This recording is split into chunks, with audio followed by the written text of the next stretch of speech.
Sua vida ela é muito importante porque ela foi dada por Deus e nós queremos aqui combater o suicídio, não é? Muitas pessoas desesperadas, mas nós precisamos enfrentar as pressões e vencê-las.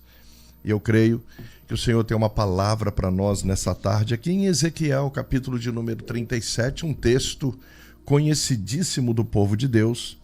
Eu quero trazer aqui uma palavra. Eu creio que Deus está levantando o seu exército. Aqueles que já foram exército do Senhor um dia, aqueles que marcharam com Deus, não é? Esse texto aqui que eu vou ler fala de um exército, ele existiu, mas ele ficou bastante tempo seco. Era um exército derrotado, era um exército sem força, era um exército sem perspectiva, era um exército que estava separado de Deus e também da sua pátria. Esse exército ele foi poderoso um dia, mas agora eles estavam no vale da vergonha, mortos, sem esperança, desesperançosos. E aí o profeta chega, libera uma palavra e o milagre de Deus acontece.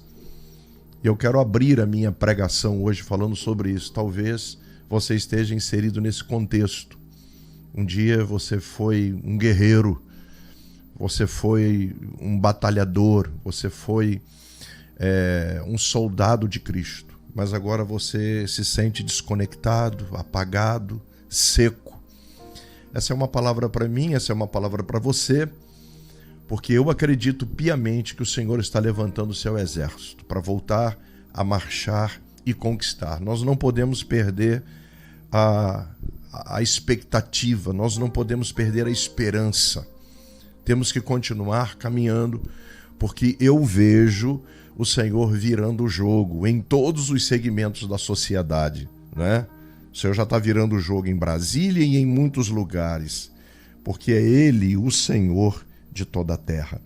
Aqui em Ezequiel, capítulo de número 37, um texto bastante conhecido do povo de Deus, diz assim: Veio sobre mim a mão do Senhor, e Ele me fez sair no espírito do Senhor, e me pôs no meio de um vale que estava cheio de ossos, e me fez passar em volta deles. E eram muito numerosos sobre a face do vale, e estavam sequíssimos. E me disse: Filho do homem, porventura poderão viver esses ossos, ou reviver esses ossos? E eu respondi: Senhor Jeová, tu sabes.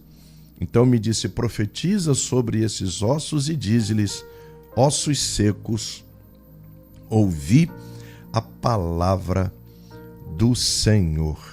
Amém? Que coisa maravilhosa. E o versículo de número 10, né?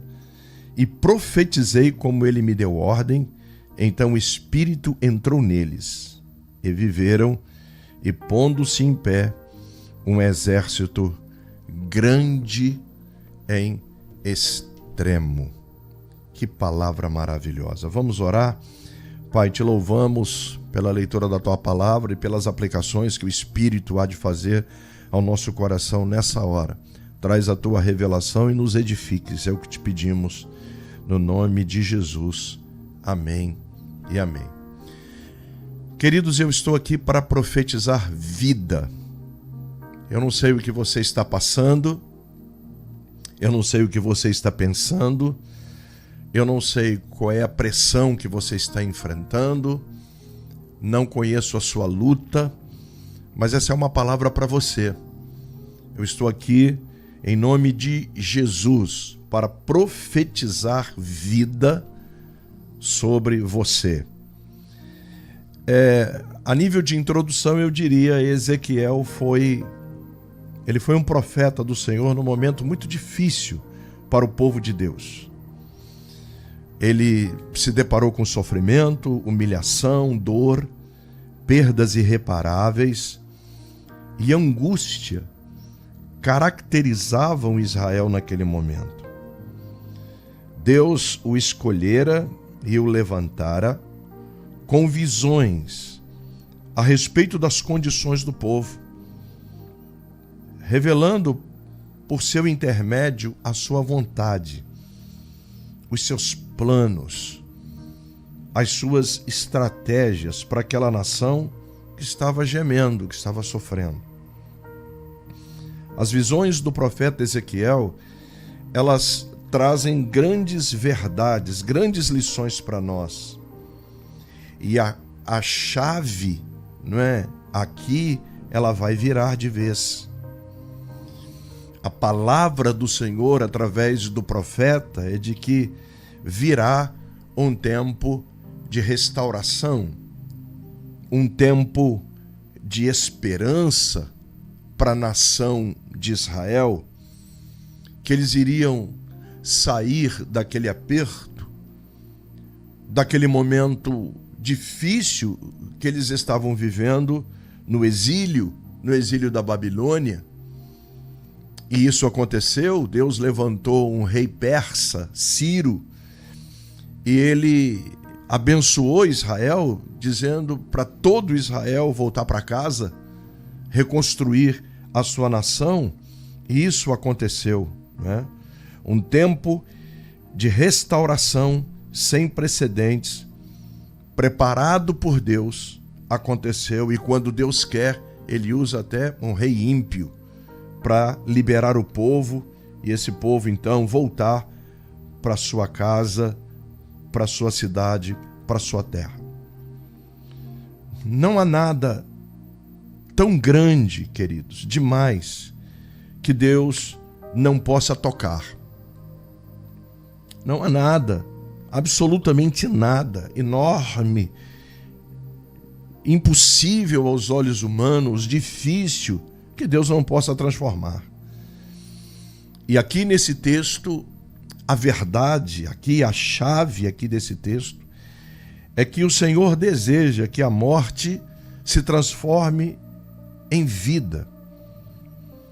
Por isso eu creio que há esperança para a nossa nação, para o nosso Brasil.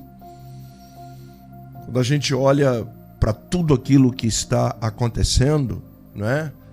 Uma crise institucional, uma crise política, a crise ela é governamental, eu vejo crise na família, eu vejo crise nas finanças, eu vejo crise de todo lado, mas eu vejo também Deus operando. Eu vejo também os milagres de Deus no meio das pressões, das lutas. Eu vejo Deus trazendo esperança para as nações. Eu vejo Deus levantando aqui nesse texto que nós lemos, um exército num vale de ossos. Eu acredito que a pessoa mais otimista olharia para aquele cenário, olharia para aquela realidade, olharia para aquela situação e diria, não tem jeito. Ravenhill, que foi um grande missionário ardoroso, um dos apóstolos do avivamento, Leonard Ravenhill, ele diz no seu livro, Porque Tarda o Pleno Avivamento, que quando Ezequiel olhou para essa situação, ele disse, aqui é verdadeira encarnação da desesperança. Não tem jeito, não tem o que fazer. É difícil, é impossível um milagre aqui. E o Senhor levanta de um vale cheio de ossos, onde havia uma bagunça, onde eles estavam desarticulados, desorganizados, onde a situação era caótica, e dali ele levanta um exército para marchar na terra, como guerreiros, tomando posse da sua vitória. Eu disse aqui na introdução, é possível que você tenha sido leal a Deus num tempo da sua vida, é possível que você tenha sido um combatente, um guerreiro, é possível que você tenha ajudado muito o reino de Deus, mas é possível também que você se encontre hoje sem forças, desanimado, infeliz aonde você está. Você está talvez numa igreja evangélica ou rodeado de amigos, num círculo de amigos, mas você diz assim, eu não estou bem, eu não estou feliz, eu não estou legal, né? Um dia você foi um guerreiro, alguém que acreditava, alguém que rompia, alguém que tinha forças, e hoje você olha para dentro de você mesmo e diz, eu não tenho mais forças, eu não tenho mais ânimo, eu não consigo sair daqui, eu estou sequíssimo. Há muito tempo eu não sinto a presença de Deus. Tem bastante tempo que as minhas orações parece que não tocam os céus. E eu sou como esse exército aqui, nesse vale de ossos secos. E aqui eu quero trazer 3 verdades e elucidar essas 3 verdades ao seu coração para que ela te edifique.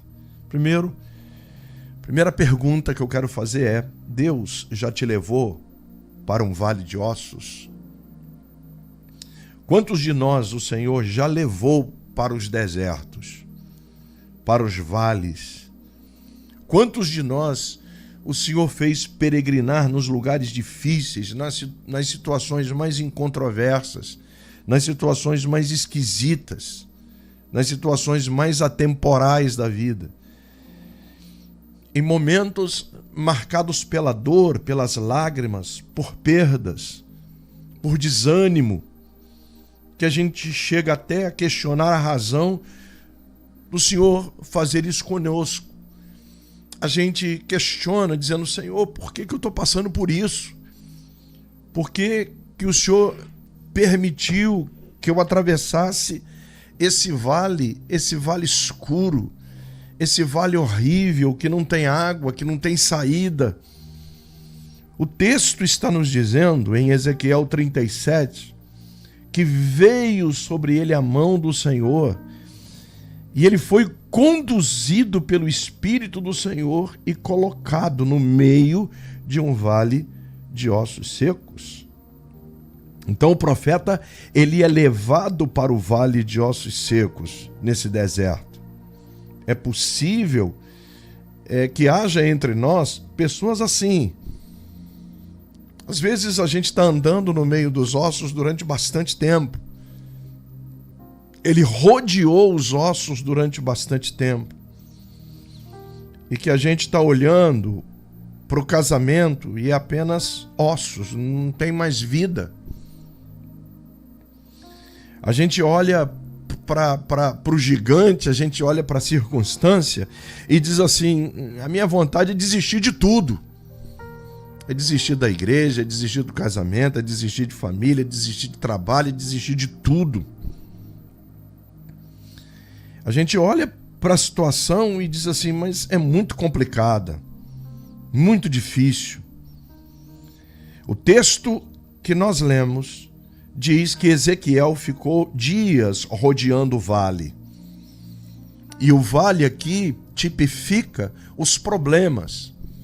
Nós estamos diante dos problemas, eles existem e vão continuar existindo. As dificuldades, as pressões violentas. Mas ele não foi derrotado no vale. Isso aqui me chama atenção. Aleluia! Ele está rodeando os problemas, ele está num vale de ossos secos, ele está diante de uma situação de desesperança, mas ele não é derrotado lá. E também não ficou frustrado. O texto nos traz a informação de que ele andou no meio dos ossos, caminhou nesse vale, viu os problemas, mas os venceu. E essa é a palavra que o Senhor tem para nós. Que nós, em meio aos nossos vales, nós vamos vencer também. Você pode estar enfrentando um vale de um filho que está desviado. Você pode estar enfrentando um vale de um cônjuge, seja ele um marido ou uma esposa, que decidiu que não quer ir mais para a igreja. Você pode estar enfrentando um obstáculo que é um desânimo que você não consegue levantar, que você não consegue reagir. Então, isso aqui me chama a atenção. Ele rodeou os problemas, mas os problemas não os sufocaram. Os problemas do vale não os paralisaram. Ele continuou andando, ele continuou vendo a situação. E a situação não era fácil de resolver, era difícil, mas ele não foi derrotado no vale. Ele não saiu frustrado daquele vale, pelo contrário, ele venceu o vale. E a palavra de Deus para nós é que Deus nos vê quando nós estamos nos vales. E nós não seremos derrotados nele. Eu quero falar para você, mulher. Eu quero falar para você, mãe. Eu quero falar para você, esposa. Eu quero falar para você, esposo. Eu quero falar para você, homem de Deus. Eu quero falar para você, mulher de Deus. E Ezequiel era o filho do homem, era o profeta, era o homem de Deus, e ele foi levado para o deserto. Eu quero dizer que você vai derrotar esse vale. A minha palavra para você é: não desista dos projetos de Deus na sua vida. Não desista da vida. Não dê cabo à sua vida. Pelo contrário, espere em Deus. É como diz o salmista no capítulo de número 42, eu preguei no domingo pela manhã, na Filadélfia, uma palavra sobre avivamento. Quando ele diz: assim como a corça suspira pelas correntes das águas, assim a minha alma suspira, anela por ti, ó Deus. Porque estás abatido, ó minha alma, e porque te perturbas dentro de mim, espera em Deus, porque ainda o louvarei. É isso. Não desista. Não desista da vida. Não desista de sonhar. Não desista de Deus. Não desista da perseverança, não desista da fé, porque Deus, ele é expert em soprar sobre os vales. Ele vai soprar no teu vale. O texto, que eu não li todo, diz que há uma convocação para que o vento venha dos 4 cantos da terra e vai soprar no vale.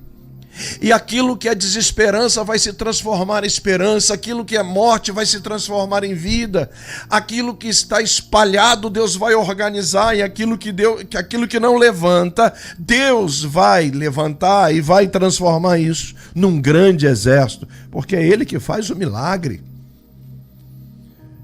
Deus opera o milagre quando a gente não desiste. Meu Deus, os evangelhos estão recheados de milagres, de pessoas que venceram o tempo, de pessoas que venceram as suas fraquezas, de pessoas que venceram os seus desânimos. O paralítico de Cafarnaum, no capítulo de número 2 do Evangelho segundo Marcos, ele não consegue ir até Jesus, ele sabe que Jesus está ministrando na casa de Pedro, em Cafarnaum, então ele pede para que 4 amigos os levem até lá, e ele tem que enfrentar a vergonha, ele tem que enfrentar os obstáculos, ele tem que enfrentar aquela multidão, mas ele diz: eu quero, porque eu tenho absoluta certeza de que eu vou voltar de lá curado, de que eu vou retornar andando. É isso. É o sopro do eterno no vale. Daquela mulher que sofria de uma hemorragia crônica, de um sangramento há 12 anos, que era considerada imunda, e quando sabe que Jesus está passando ali no seu território, ela sai de casa correndo e pensando: se eu apenas conseguir tocar na orla, no manto de Jesus, eu serei curada. E ela toca e é curada instantaneamente. É um sopro no vale. A hora chega. O momento de Deus vem. Quando Jesus entra na casa de Jairo e que vê a sua filha morta, ele que acompanhou Jesus, foi uma via crucis para ele, porque a menina estava febril, a menina estava quase morrendo, e Jesus, quando chega lá, ela já está morta, e libera uma palavra, Talitha cumi, quer dizer: menina, levanta. É um sopro de Deus no vale. Eu quero dizer que Deus está soprando no seu vale. Eu quero dizer que os ventos já foram convocados, e eles vêm dos 4 cantos, e coloca em pé aquele que não consegue ficar, e transforma num exército novamente. Você que foi parte desse exército e que hoje não é, voltará a marchar. Que coisa linda. Segundo, e antes de entrar para o segundo, outra verdade que eu quero destacar aqui, antes de entrar para o segundo ponto: Deus está contigo no vale. Ele está segurando a tua mão. E Deus não leva ninguém para o vale para ele ser destruído ou derrotado. Se você está passando por essa prova, como aconteceu com o povo de Israel andando em círculos 40 anos, mas ali tem mensagem, porque nesses 40 anos Deus estava aperfeiçoando cada hebreu. É assim, o tempo é de Deus, o tempo vai passando e a nossa vida vai sendo aperfeiçoada, porque da prova Ele nos aprova, da luta Ele nos faz guerreiros, do abatimento Ele traz a alegria do Senhor. É assim que Ele faz. Deus não leva ninguém para o vale para ele ser derrotado. A segunda verdade que eu vejo é que no meio do caos, Deus fala. Eu acredito que Deus tem falado contigo, mesmo diante da adversidade que está aí à sua frente. Deus faz uma pergunta muito poderosa. Ele quer ouvir o profeta. Filho do homem, poderão reviver esses ossos? Olha a pergunta que Deus está fazendo para Ezequiel. A pergunta, em linhas gerais, seria essa: eu posso mudar o cenário? Eu posso trazer vida aí? Eu posso levantar o que está caído? Eu posso operar um milagre? Eu posso trazer carnes, tendões e peles? Eu posso reverter o quadro? Queridos, Deus nos confronta com a sua palavra e a nossa resposta deve ser: sim, Senhor. Deus brota vida onde há morte. Ele traz vida. E a nossa resposta à pergunta do Senhor, ela está fundamentalmente baseada na resposta também do profeta, que ele aqui, no íntimo dele, ele nos traz o discernimento e a percepção de que ele acreditava nos atributos de Deus. E a nossa resposta à pergunta do Senhor está baseada nos seus atributos. Quando Deus pergunta: poderão reviver esses ossos? O impossível pode se tornar possível? Eu posso fazer algo maravilhoso? E a nossa pergunta é: sim, por causa do teu caráter. E o caráter de Deus é um dos atributos dele. O poder de Deus. Ele é onisciente, ele é onipotente, ele é onipresente. Poder de Deus. Ele é chamado na Bíblia de El Shaddai, ou seja, aquele que é o Todo-Poderoso. A força de Deus. O governo de Deus. Porque Deus não perdeu as rédeas de nada. Deus não perdeu as rédeas das nações. Deus tem as nações como gotas num balde. Deus tem tudo nas mãos, os oceanos nas mãos. Deus não perdeu o governo e jamais perderá, porque Ele é o Senhor, o Criador e o sustentador de todas as coisas. Então eu tenho uma boa palavra para você. Deus está no controle da sua vida. Deus está no controle da sua igreja. Deus está no controle da sua casa, Deus está no controle da sua vida, da sua família. Ele não perdeu o controle. Ezequiel, poderão reviver esses ossos? Senhor, tu sabes que, traduzindo do hebraico para a nossa realidade, é exatamente isso, Senhor. No teu tempo, essa circunstância será totalmente mudada, transformada, alterada. É isso. Então o profeta aqui não está em dúvida de nada, porque ele acredita no poder de Deus. Ele acredita no caráter de Deus. Ele acredita de que Deus vai mudar a situação. A nossa confiança, ela está em Deus. E quando isso é verdade, a gente vê Deus fazer o imponderável. E nós sabemos que a força e o poder de Deus podem mudar tudo em fração de segundos, um estralar de dedos. Em um minuto tudo pode mudar. Nós temos que confiar na palavra do Senhor, porque a palavra do Senhor é que nos mantém vivos. É a palavra do Senhor que nos faz ousados. Portanto, querido, continue firme, que ele vai te surpreender. E a terceira verdade para a gente concluir: profetiza vida sobre o vale. A chave para o milagre acontecer é profetizar. A profecia, ela transforma a morte em vida, transforma os ossos em exército, transforma a desesperança em esperança. Levanta a tua mão aí agora, você que está mesmo no seu carro, não é? Você que está na sua casa, você que está pegando uma carona de Uber, você que está ouvindo essa mensagem, libera uma palavra. Há poder em nossas palavras. Deus está querendo ouvir uma liberação profética. Libera uma palavra. Então somente profetiza. Se a gente quer ver um milagre, profetiza. O que é que Deus falou para Ezequiel? Profetiza, filho do homem. Profetiza sobre esse vale. Então somente profetiza. Porque o milagre vem quando a gente profetiza. E a palavra profetizar aqui significa crer que a palavra de Deus se cumprirá. Vou repetir, profetizar aqui significa crer que a palavra de Deus se cumprirá. A gente precisa saber sempre que Deus está conduzindo a história. Quando ele diz assim, tu sabes. Quando a gente profetiza, a gente chama a existência as coisas como se já fossem. Você olha a situação da sua família, você olha para a sua situação financeira, você olha para o teu casamento, você olha para a tua casa, você olha para a circunstância, você olha, muitos dizem assim, não tem jeito, coitadinho dela, coitadinho dele, não vai sair dessa.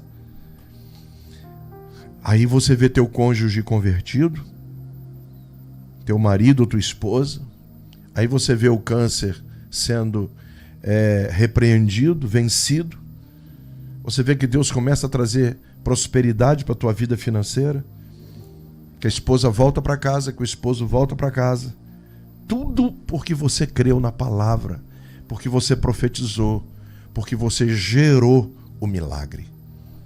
Eu concluo dizendo que aqui no texto, quando ele profetizou, houve um barulho. Presta atenção. Tem um barulho dos ossos, né, se chocando um com o outro. Está havendo ali uma reunificação. Está havendo ali uma reorganização. Deus está colocando em ordem. Receba isso em nome de Jesus. Deus, embora você não perceba, está colocando em ordem a sua vida e a sua casa. Colocando tudo no lugar. Tirando o que tem que tirar e colocando o que tem que colocar. Primeiro vem o barulho. Era uma espécie de chocalho batendo um no outro. E depois o ruído. Primeiro vem o barulho, depois o ruído. O ruído é Deus trabalhando, despertando. Você já começa a ouvir o ruído. E o barulho é a consumação do milagre. Porque Deus está colocando tudo no lugar e Ele nos mostra o vale e nos diz: aquilo que está bagunçado, eu começo a organizar. Meu exército será poderoso. Gente que estava morta, sem esperança, desesperançosa, levantarão. E a boa notícia, é a cereja do bolo para a gente encerrar a mensagem, é que Jesus é o lírio dos vales. Olha aí, é o lírio dos vales. Você pode ser levado para o vale, mas você não vai ficar lá. Você não vai aceitar o vale. Você não vai se estabelecer no vale. Porque o vale não pode te envolver. Você não vai se acomodar no vale. Você vai sair desse vale, porque o lírio dos vales, Jesus Cristo, está lá. A mão do Senhor está contigo. Te prepare para um tempo novo de Deus sobre a sua vida. Profetize vida, porque coisas novas começam a vir sobre a tua casa hoje, no nome de Jesus.